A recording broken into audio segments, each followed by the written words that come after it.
Let's start with larger shapes. There is absolutely nothing keeping you from making monster snowflakes, combining so many hexagons together that you end up with a monstrous snowflake. The same principles apply, and you'd be able to weave any shape if you just follow these basic simple rules. Oh.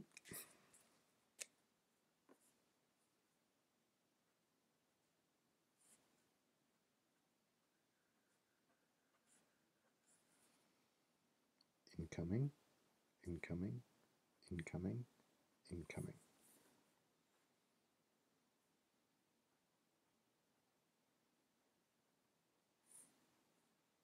Incoming, incoming, incoming, incoming.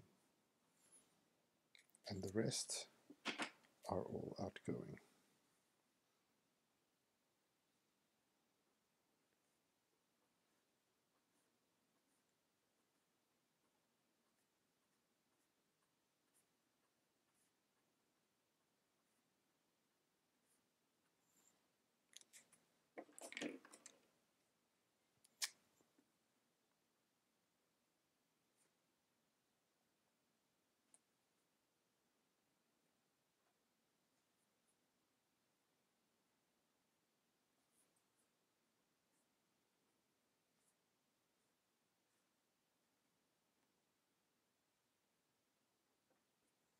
Like before, just the very first weaver breaks the pattern of weaver passive combos being made to create a weaver.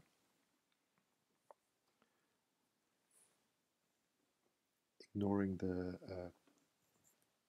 incoming pairs right at the top corner, create a weaver that weaves through the passives on the horizontal and all the incoming pairs on the diagonal.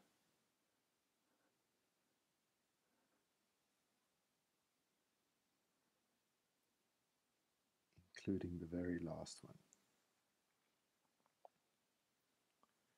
Time to create a second weaver on the opposite side, and here the basic rule now applies, creating a weaver passive combo from the pair surrounding a pin,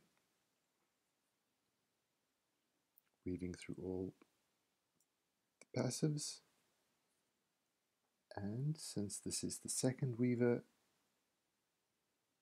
weaving through all the incoming pairs on the diagonal too, creating the second contour pair that will eventually hug the whole shape.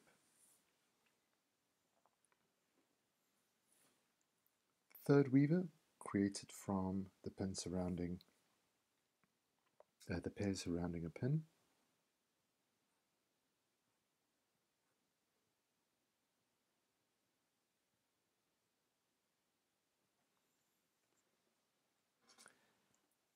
And here I abandoned this weaver before weaving through all the others, simply because it felt that I was running out of space.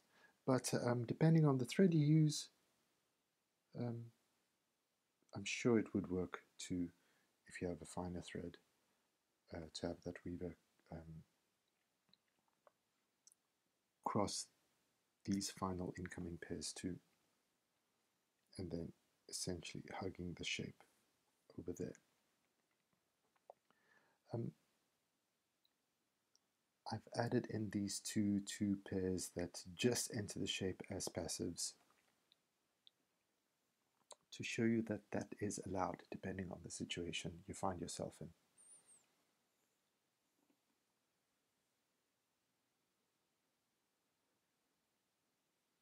Creating a new weaver, and on this side I felt there was space for making a weaver around that pin.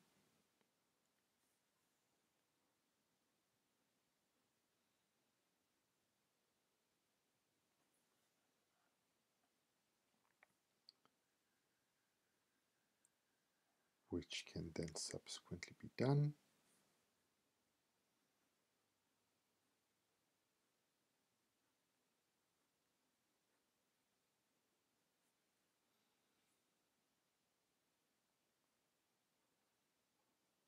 weaving through all the incoming pairs, but not the contour pair.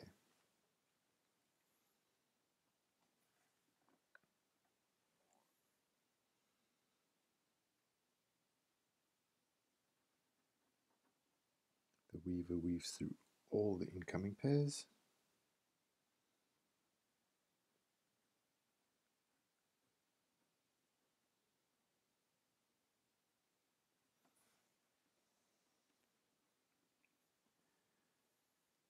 and it seems this is the final incoming pair. The rest of the shape is a simple exchange with vertical edges.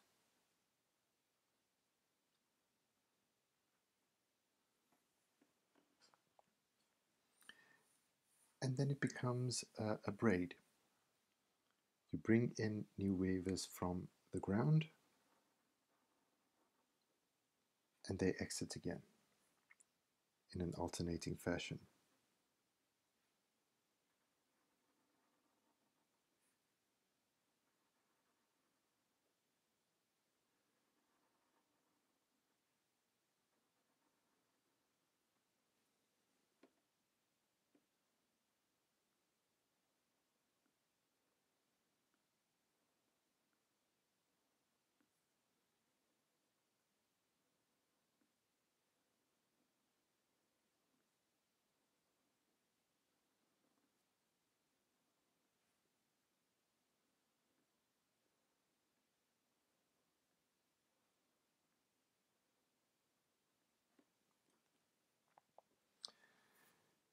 And the shape is becoming smaller, so we need to start throwing out pairs. There are no more incoming pairs. So choosing the direction to start the new weaver from is easy. You just take a look at the previous weaver and it went to the right. So create a new weaver from the right moving to the left by ignoring the contour pair and having the next two pairs make a stitch. One gets thrown out, the other one becomes a weaver.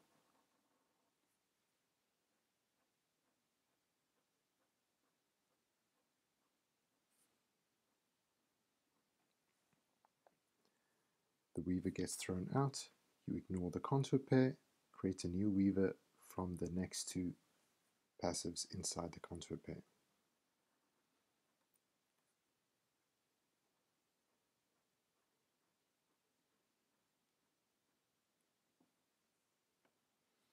Ignoring the contour pair again, making a new weaver from the next two inside the contour pair, and it gets thrown out. Because when you throw out a weaver, you need to throw out a passive too.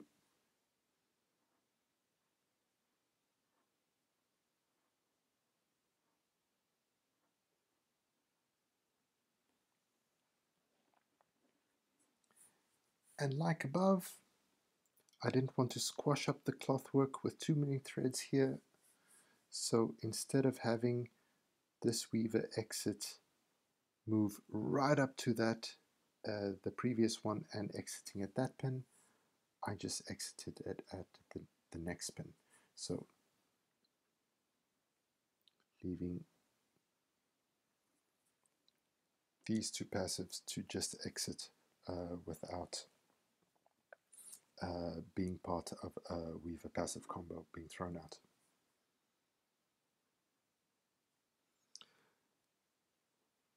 Only enough space for two more weavers, so first the one contour pair and then the next.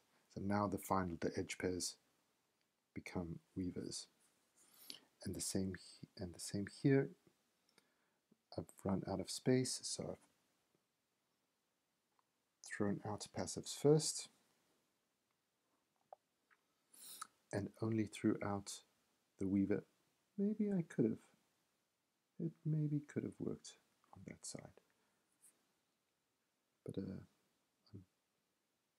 being a little bit overcautious here to not have a too dense clothwork motif.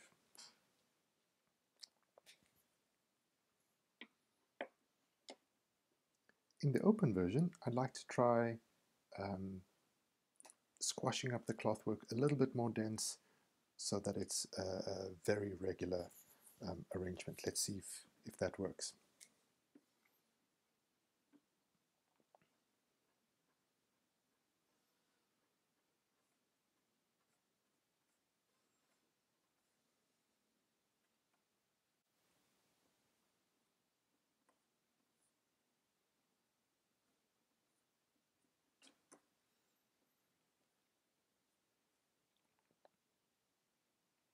Creating a first weaver that weaves through all the incoming pairs, and it follows the contour of the shape.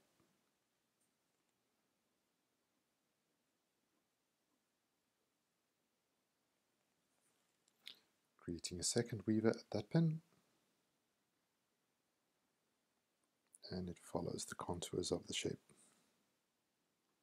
weaving through all the incoming pairs, to the right, to the left, now creating a new weaver, moving towards the right, stacking it inside.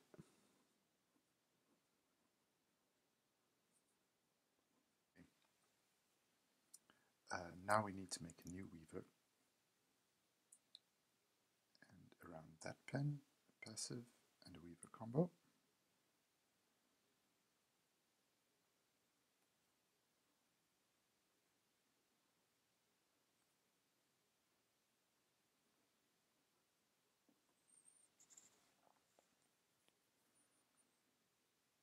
New weaver around that pin.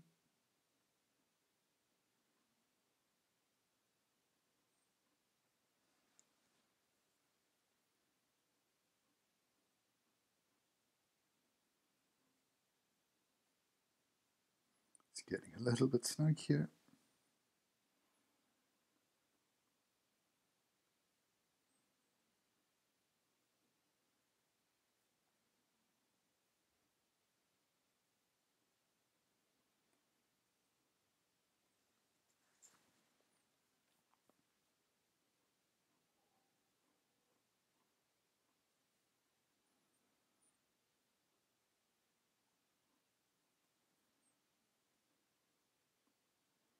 Which can get thrown out over there.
Okay, so the last weaver exited to the left, so we can create a new weaver, ignoring the contour pair to the right.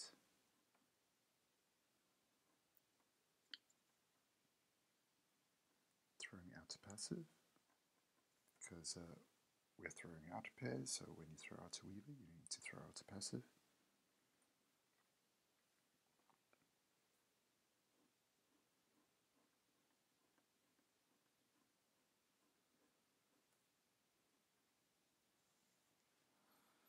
And then the same here.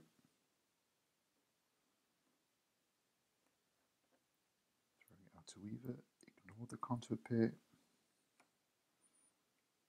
Throwing out the passive, make a new weaver.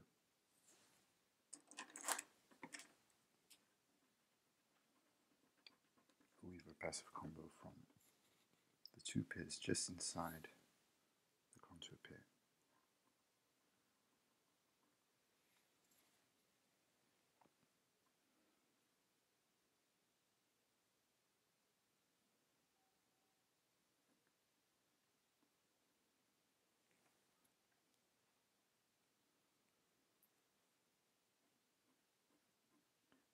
are really getting snug now. But not quite time to throw out the contour pairs yet, as the last two contour pairs would be activated around these two pins.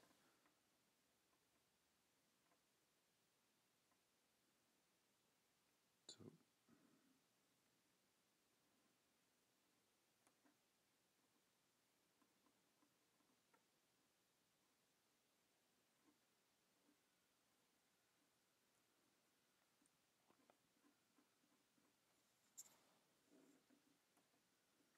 and now I throw out the second last contour pair and the last one.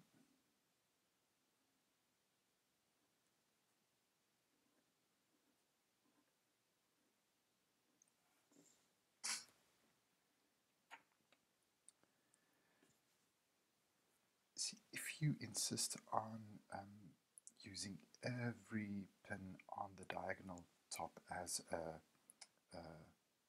weaver passive combo, things get a little bit tight. So I suggest have every third or so pin just enter the shape as passives. But your thread might accommodate this shape anyway. So it depends on your thread density and the kind of thread that you're using too.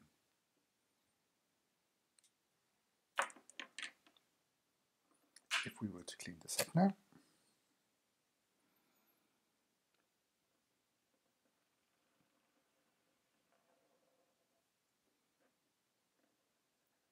then you could get the curves back again.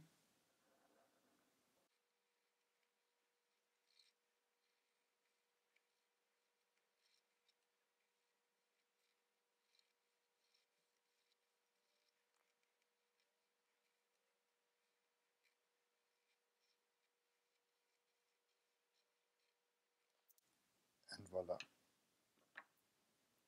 slightly denser version, just because in this version we activated every incoming pair as every second incoming pair as a weaver, except the very top ones, of course. In the next section, I'll show you a workaround on how to create a horizontal start to a shape.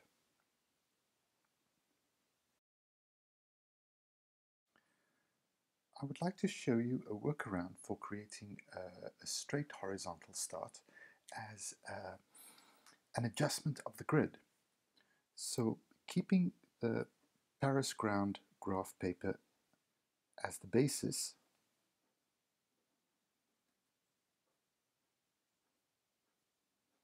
you'd see a horizontal start would result in a zigzag following the corners of the hexagons of the graph paper. Incoming pair.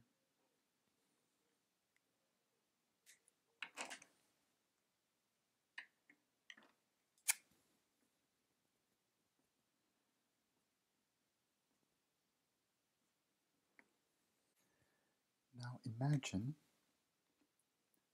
if I were to take these two ring pairs and simply nudge that pin up a little bit. Then that pair and that pair coming down at an angle would meet in a straight line, and that is the principle behind creating a straight line on this graph paper.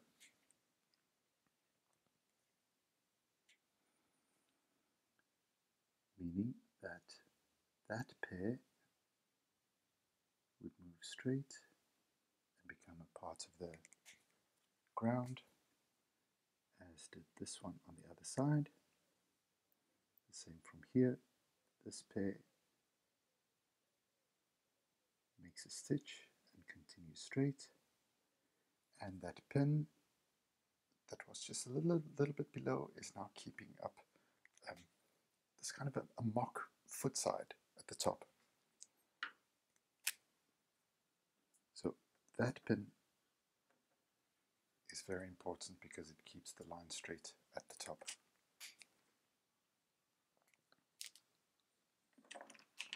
So if you wanted to plot out an area that you'd like to work in as a clothwork motif with a straight edge, you simply bisect the two diamond shapes on the honeycomb graph paper.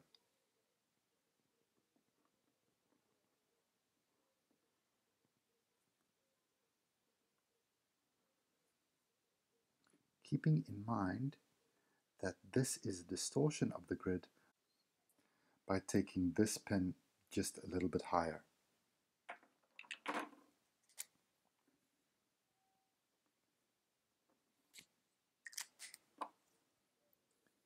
And instead of having that line continue straight, it becomes horizontal and then hooks around that pin.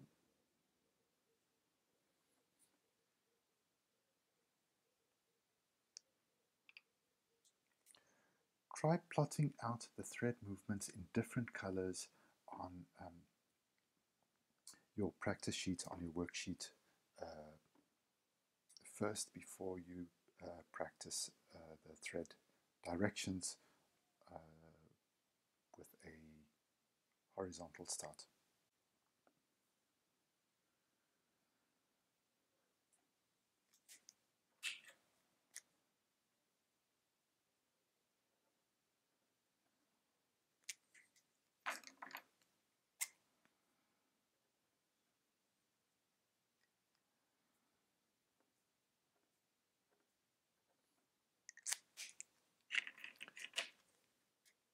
Not forgetting that these vertical pairs enter this shape too.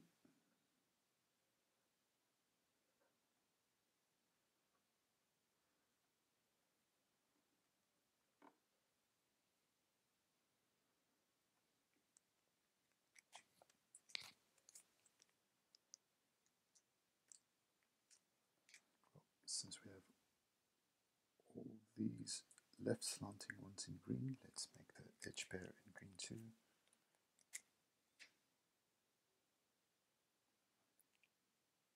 And that edge in pink.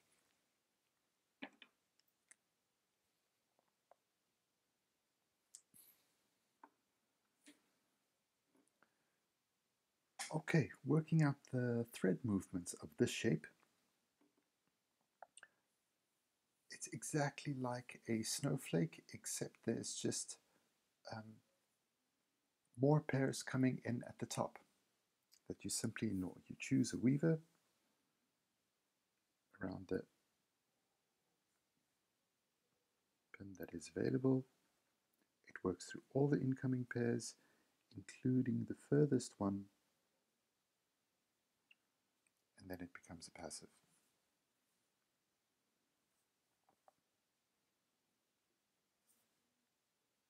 Ignoring the contour pair, making a weaver passive combo around that pin.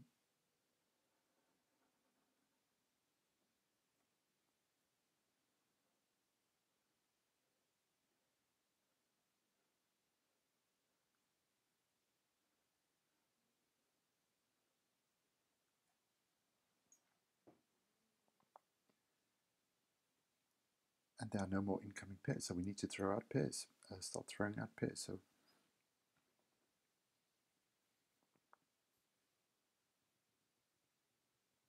and because this space is too snug, I'm throwing out a passive immediately and then creating a new weaver passive combo with these two passive threads.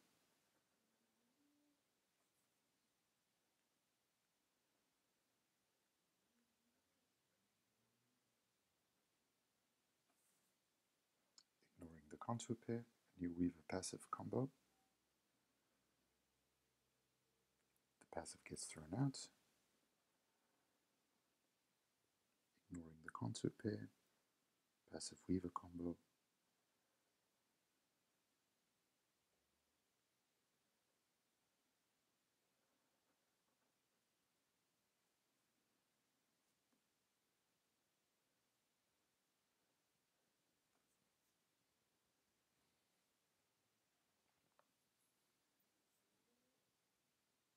Still enough room for one more weaver before we throw out the contour pairs. So ignoring the contour pair, a weaver passive combo.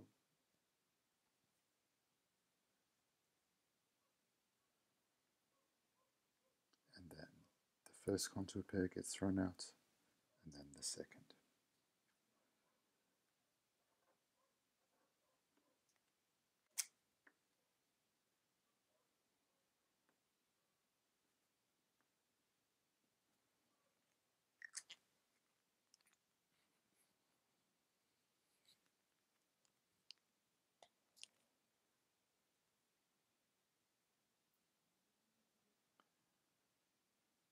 I'm illustrating here a second variation, what the cloth would look like if you kept the angle at the zigzag angle at the top.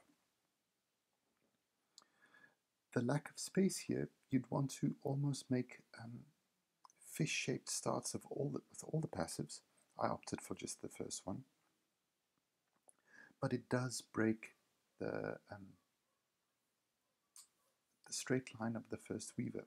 So it is best to just have a mock ring pair in a straight line if you need a shape with a horizontal start.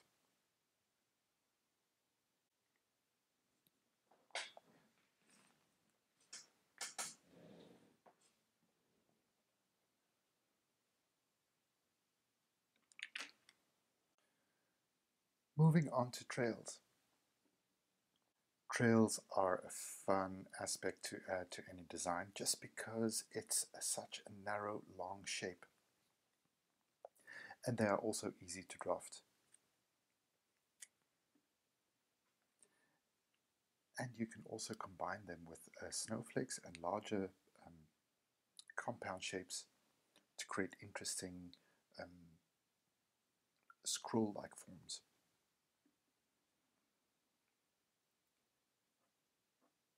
Again, that interesting turning of the corner of the compound shape, that is the edge pair. The ring pair is an incoming pair.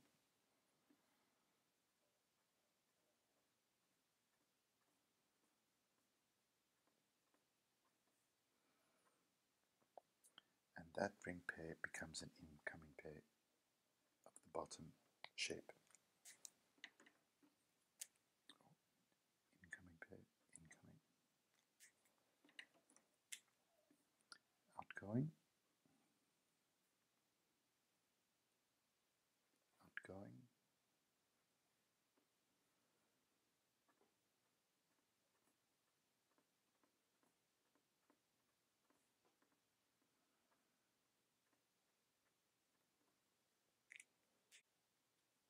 Now, theoretically, you could have an offset of horizontal weavers, but this is just such a simple and useful solution, and it reads like an insertion, almost as if this was made as a braid, just because the cloth work is on the bias.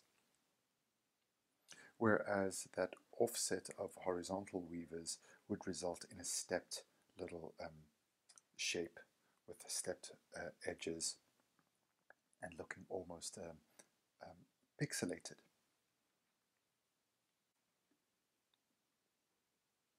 Pen markings.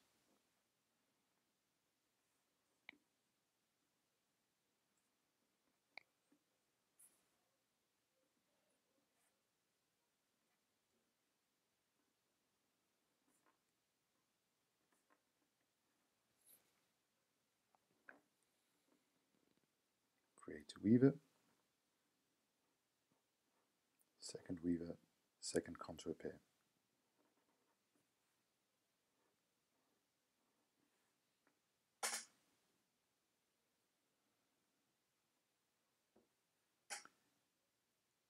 And creating a new weaver there that becomes the contour pair of the trail that works through all the incoming pairs.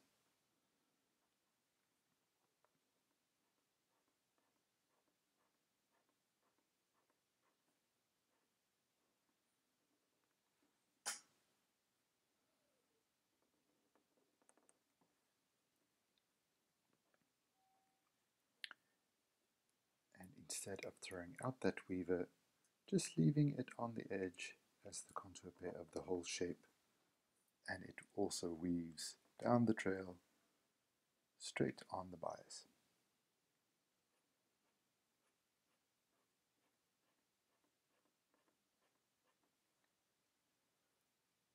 Leaving you an arrangement of available pairs that is exactly a small snowflake.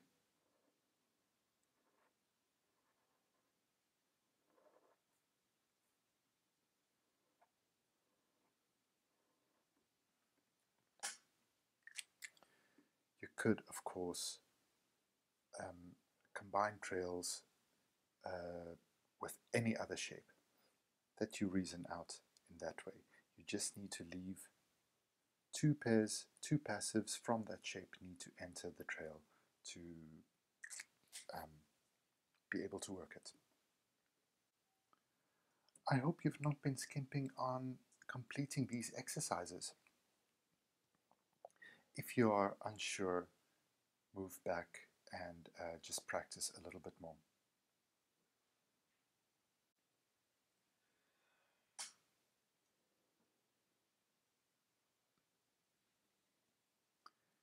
In the next video, I'll show you how to start designing your own design from scratch.